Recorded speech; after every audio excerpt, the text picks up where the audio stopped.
to help us dive a little deeper into the border crisis created, I'm going to say it firmly, by Joseph R. Biden is Florida Congressman Greg Steube. Congressman, welcome back to the program. How are you, sir? Good. Thanks for having me. Where do I begin? Let's start with immigration. Wow. Can't get this administration to use the word crisis. Can't get the vice president, who going on 3 weeks now was appointed to oversee it by our president. And she hasn't even made a trip there. And then you got the coordinator lady who says, I'm retiring, I'm resigning. I mean, this administration has a really, really tough time with dealing with the truth of what's happening at the border. Wouldn't you agree, Greg? Well, it's a lot more than a crisis. It's a national security issue at our border. You had 172,000 illegal immigrants. Those were who were detained. I'm sure there's more of that crossed the border just in the month of March. We are on track in the first 3 months of this year to eclipse combined the last 3 years combined of who came across the border illegally. And that's not talking about the amount of drugs and fentanyl that's being seized and the terrorists that are being captured at the border. Lord knows how many of drugs and terrorists are making it across the border. And then you hear stories like you said in your monologue where you have illegal immigrants who are killing American citizens, whether it be by breaking the law and doing DUIs or actually aggravated assaults or aggravated batteries or some type of aggravated crime against Americans, and nothing's being done. You don't hear anything from the person in charge in our government, the Vice President of the United States, on the border. In fact, she wanted open borders and called ICE agents, likened them to the KKK. So I'm sure we're just going to continue to see more and more of the crisis, I say the national security threat, to our nation's security at the southern border.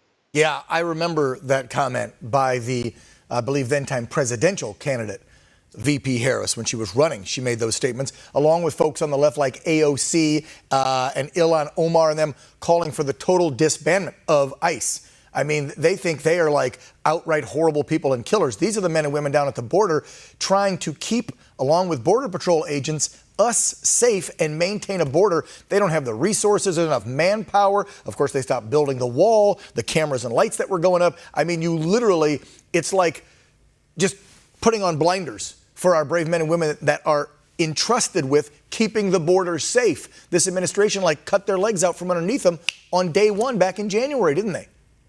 Well, and you're going to continue to see this type of activity. If the Democrats had their way, ICE wouldn't exist as an agency. AOC and others in the Democratic progressive wing of the party think that ICE should be dissolved. We shouldn't have ICE. So I guess we're not going to have a border wall. We're not going to have any type of enforcement of the border. And let's just get rid of the law enforcement agency that's in charge of actually protecting us from what's happening across the border. Drugs, illegal immigrants, terrorists, you name it. It's the same type of activity we're seeing with the defund the police movement in big cities, and the progressive left would love nothing more than our officers to leave. I mean, you saw what just recently happened in Maryland. The progressive legislature overturned a veto of the rights that our officers have in the great state of Maryland. You're going to see officers in Maryland leaving in droves and coming to states like Florida, because at least here they can be appreciated for the job that they do and protected and protecting the American people. Yeah, and that's not what happened for our ICE and our border agents right now. They're being treated horribly. They are overworked. They're stressed.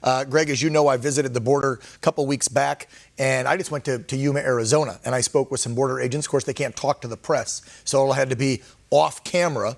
But morale is low. They are overworked like crazy. And the whole part of security, as you were talking about the terrorists that have come over, we know for sure we've seen at least 4, I think the count might be up to 6, from Yemen and other Middle Eastern countries who have made their way in since Biden took over. And from what these agents told me is they're like, look, we're doing what we can, but there's a handful of agents for every, I don't know how many stretch of miles of a border, right? And when they pour across in 20s, 50s, 60s, 70, 80, 100 at a time, the border agents have to help process them. There's not enough DHSS and ICE agents, so the border agents have to go take these folks, especially the women and children, to the detention centers. That means they leave the border, which they're leaving the border unsecured then for sometimes hours on end. Yeah, they're so overwhelmed. They're doing paperwork. They're busy dealing with the immigrants that are the illegal immigrants that are coming across our border. They're not actually doing their job and defending and securing our border because they're too busy doing paperwork on all of these immigrants that are coming in and trying to figure out where to put them. What hotel that Biden's going to buy for them this week and put citizen or illegal immigrants in these hotels. So they're busy doing clerical and administrative type work instead of securing our border and protecting Americans from the threats that we're seeing on the southern border. I mean, we've only captured 4 terrorists on the border. Lord knows how many have actually come across. Right. Yeah. And the entire world is seeing this. So all of our enemies all throughout the world are sending terrorists to the border with an attempt to come across our border and commit a crime over here. We just look weak. I'm sorry, but we look weak under this president, and that's the worst thing you can look when you've got an adversary like a China, like Iran, like Russia, is to look weak in any form or fashion. And that's how we look. We look weak domestically because we don't support our cops on the streets. More cop shootings this week. Of course, we talked about that earlier in the program. And then we don't support our border, our DHS agents down at the border to actually secure this nation. We don't support our troops anymore. We're investigating them to throw them out if they're extremists. We look like a weak country right now. And if I were leading China, Iran, or these countries that hate us, I for sure would be, like you just said, sending terrorists to the border, trying to find those weak points, which right now, we look pretty damn weak. I want to talk about the financial part of it, Congressman, because you alluded to it briefly there on the hotels. This is costing taxpayers. I mean, when we get done with this, we're talking billions, because not just the hotel rooms, the overtime for the ICE and the border agents, but the small communities that are footing the bill, the different states we're shipping them to and putting them up in and paying for. This is all our federal and, in some cases, the different states' taxpayers' money, right?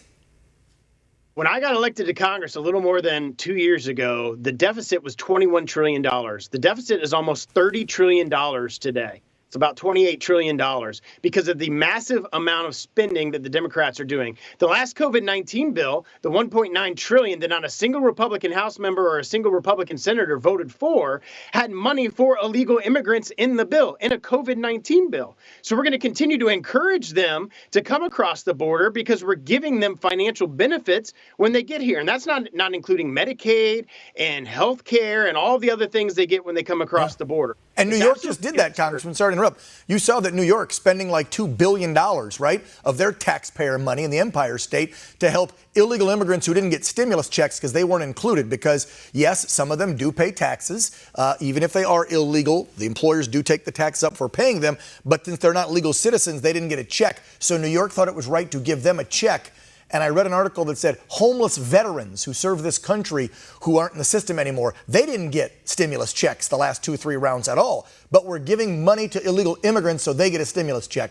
What the hell kind of country are we living in right now, Greg? Because I'm sorry, This is like a scary, scary version of something with the Twilight Zone. I want to get off this ride right now. This is not America. And it's not New Yorkers' money. That's Americans' money. That was money that those states and municipalities got through the COVID-19 bill. So it's federal cash. Okay. $1 billion that was allocated through the COVID-19 bill, and they're using it to turn around and pay illegal immigrants who are here illegally in our country when people can't work, when because of the unemployment compensation that is also in that bill, people aren't wanting to work. I can't tell you how many times a day I get a phone call from a business owner who can't open their business or stay open for very long because nobody's willing to come and work. They can't get drivers, they can't get restaurateurs, they can't get waitresses, they can't get anybody to work because they're all getting unemployment compensation, and they're making more money sitting at home by the federal government getting them checks than actually having a job and working for a living. Yeah, Congressman, final question, because they're giving me the wrap up, but I got to ask you about the infrastructure bill, because another how many billions of dollars, and we look at actually what they're spending it on and when they're going to spend it, it doesn't seem like the majority of this cash is going to help anything right now. $2.3 trillion on top of all the other money that we've spent in the last fiscal year, and only 6% of that $2.3 trillion goes to roads and bridges. Only 2% to ports and waterways and those type of projects. Everything else to Green New Deal Light. $10 billion to create a climate corps. All sorts of stuff that is Green New Deal Light that the American people don't want, all using our taxpayer dollars under the guise of COVID-19 pandemic. And we're going to spend all of this money and shove it right through the process, probably without a single Republican support. Wow. We got to stand up to this stuff. Call your congressmen, call your senators, call your state legislators, your attorneys generals. Make them sue this federal government for all of these nonsense executive orders and overspending. And for God's sakes, let's get election integrity so we can take the House and the Senate back. Greg Steube, Congressman for Florida's 17th District. We appreciate you, as always, coming on the program and keeping it real. You take care, sir.